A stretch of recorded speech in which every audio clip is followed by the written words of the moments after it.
दोस्तों, एक महिला एक व्यक्ति से शादी करती है और फिर कुछ दिनों तो इनकी शादी बिल्कुल ठीक चली और ये ठीक तरह से रहते हैं। और फिर कुछ दिन बाद इनमें लड़ाइयाँ होनी शुरू हो जाती हैं और फिर कुछ दिन बाद इनके एक बेटी हो जाती है। और फिर एक दिन इस महिला की लड़ाई अपने ही पति से इतनी तेज़ हुई कि उसने अपने पति का घर छोड़ दिया और वह अपनी छोटी सी बेटी को लेकर दिल्ली आ गई और वो दिल्ली में ही एक किराए का कमरा लेकर रहने लगी। और फिर एक दिन इसी महिला की लाश इसी के इस किराए के कमरे में मिली। और फिर जब पुलिस ने इस घटनाक्रम का खुलासा किया तो लोग ये सोचने पर मजबूर हो गए कि अब इस छोटी सी बच्ची का क्या होगा। जब आप भी आज की हमारी इस सच्ची घटना को सुनेंगे तो हैरान हो जाएंगे, परेशान हो जाएंगे और ये सोचने पर मजबूर हो जाएंगे कि हमारे समाज में क्या क्या चल रहा है। दोस्तों नमस्कार, मैं देव शर्मा आज फिर हाजिर हूँ आपके लिए एक सच्ची घटना के साथ। आज की हमारी ये सच्ची घटना दिल्ली से है। दिल्ली में ही एक थाना क्षेत्र लगता है सरिता विहार और इसी के अंतर्गत एक मकान आता है और इसी मकान में इसके जो मकान मालिक हैं वह 11 नवंबर 2022 की दोपहर लगभग 2 से 2:30 बजे अपनी पत्नी से बात कर रहे हैं और वह अपनी पत्नी से कह रहे हैं कि इनके मकान में एक गुलशाना नाम की किराएदार रहती है अपनी एक छोटी सी बेटी के साथ। और वह कहते हैं अपनी पत्नी से कि गुलशाना की आवाज़ नहीं आ रही है और बहुत देर हो गई, ना उसकी बच्ची मुझे दिखाई दी है, मैं जाकर देखता हूँ कि वो कहाँ है। कि तभी वह गुलशाना के कमरे में जाते हैं और वह देखते हैं कि गुलशाना अपने बेड पर उल्टी पड़ी हुई है और ना ही उसकी बच्ची इनके मकान मालिक को दिखाई दे रही थी। अब वह परेशान हो जाते हैं, वह गुलशाना को जगाने की कोशिश करते हैं लेकिन गुलशाना नहीं जगती। इन्हें कुछ शक होता है और जब वह उसकी नब्ज चेक करते हैं तो उन्हें पता चलता है कि गुलशाना की मौत हो चुकी है। इसके बाद फिर ये जो इसके मकान मालिक थे वह पुलिस को फ़ोन करते हैं। पुलिस तुरंत घटनास्थल पर पहुंचती है और वहां पर जाकर गुलशाना के शव को पोस्टमार्टम के लिए भेजती है। गुलशाना की उम्र है 22 साल और वह अपने पति से लड़कर यहाँ दिल्ली में रह रही है और उसकी एक छोटी सी बेटी भी है। और फिर पुलिस इस मर्डर की गुत्थी सुलझाने में लग जाती है और फिर इस मकान मालिक से पूछताछ की जाती है कि तुम्हें कैसे पता चला कि इसकी मौत हो चुकी है।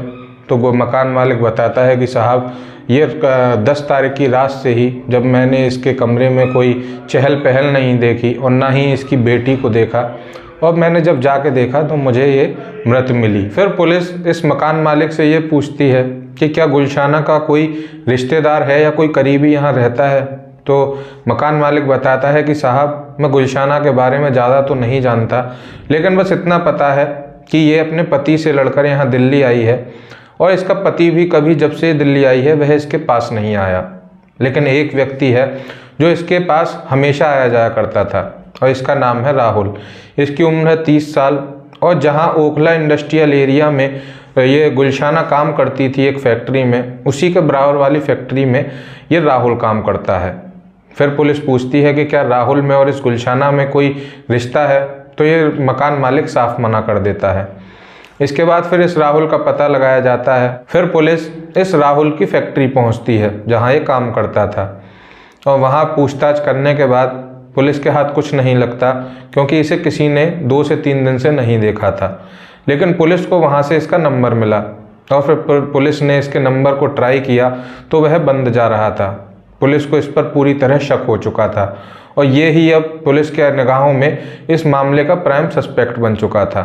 इसके बाद फिर पुलिस ने लगातार इसकी ढूंढा खकोरी चालू कर दी लेकिन इसका कहीं कुछ पता नहीं चला। आसपास के एरियाओं में भी इसका फ़ोटो दिखाया गया लेकिन कुछ पुलिस के हाथ नहीं लगा।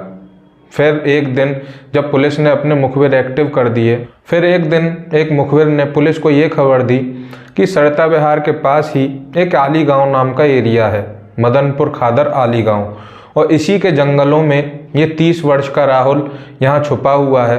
और जैसे ही पुलिस को ये खबर मिलती है तुरंत पुलिस इस राहुल को पकड़ने के लिए निकल जाती है और आली गांव के जंगलों से इस राहुल को पकड़ लिया जाता है। फिर पुलिस उससे पूछती है कि तुमने गुलशाना को क्यों मारा, लेकिन वह इधर उधर की बातें कर रहा था और जब उससे सख्ती से पूछताछ की गई तो वह टूट जाता है और अपना जुर्म कबूल कर लेता है। वह पुलिस को बताता है कि साहब जब गुलशाना दिल्ली में आई थी उसका यहाँ कोई नहीं था, मैंने उसे सहारा दिया, उसे ये कमरा दिलवाया और मैं उसकी हर तरह से हिफाजत किया करता था, उसकी सुरक्षा किया करता था, उसका पूरा खर्चा चलाया करता था। मैं उसकी बेटी को अपनी बेटी की तरह मानता था। और फिर धीरे धीरे हम में पहले तो दोस्ती हुई और फिर ये दोस्ती प्यार में बदल गई।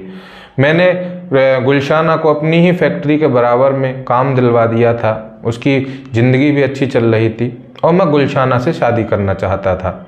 लेकिन गुलशाना मुझसे शादी करने के लिए राज़ी नहीं थी। मैं उससे बेइंतहा मोहब्बत करता था, लेकिन गुलशाना मेरा यूज करती थी। और इसके बाद फिर गुलशाना की मुलाकात एक आदि नाम के व्यक्ति से हो गई और वह उसके साथ प्रेम संबंध में बन गई। मैंने उसे बहुत समझाने की कोशिश की कि तुम सिर्फ मेरे लिए बनी हो, तुम्हें मुझसे शादी करनी होगी, लेकिन वह मेरी एक नहीं मानी। और फिर एक दिन मैंने उसे अपने रास्ते से हटाने की सोची और मैंने सोचा कि अगर गुलशाना मेरी नहीं हो सकती तो वह किसी की नहीं हो सकती। और फिर 10 नवंबर को ही मैं गुलशाना के कमरे पर गया और मैंने वहां जाकर उसे एक बार फिर समझाने की कोशिश की, लेकिन वह नहीं मानी। कि तभी गुलशाना का एक शॉल वहीं बराबर में रखा हुआ था और मैंने वो शॉल गुलशाना के गले में डाला और तब तक उसे ऐंठा जब तक उसकी मौत नहीं हो गई। और उसकी मौत होने के बाद मैंने जो उसकी बच्ची थी उसे अपनी गोद में लिया और वहाँ से फ़रार हो गया। और इसके बाद फिर पुलिस ने जब इससे पूछा कि गुलशाना की बच्ची कहाँ है, तो ये बताता है कि मेरे एक रिश्तेदार के पास उसकी बच्ची है। और वह ये भी बताता है कि मैं गुलशाना से शादी करना चाहता था और मैं उसकी बेटी को भी अपनाने के लिए तैयार था, लेकिन उसने मुझसे कभी प्यार किया ही नहीं था। इसके बाद फिर पुलिस गुलशाना की बेटी को अपनी कस्टडी में लेती है और फिर इसके बाद गुलशाना की एक नानी है, उसे ये बेटी सौंप दी जाती है। गुलशाना की तो मौत हो चुकी है और ये राहुल भी अब जेल में रहेगा।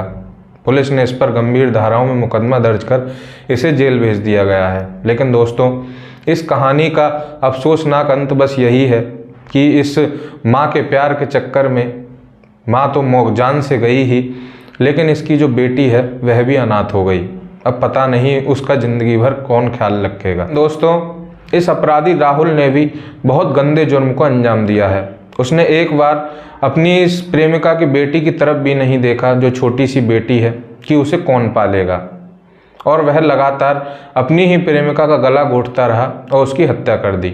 अगर उसे गुलशाना से शादी ही करनी थी तो वह कानूनी सहायता ले सकता था और कानून के सामने ही सारी बातें रख सकता था। शायद कानून इसमें उसकी कुछ मदद कर सकता था, लेकिन उसने एक भी बार कानून के पास जाने की कोशिश नहीं की और उसने कानून हाथ में ले लिया और उसे मौत के घाट उतार दिया।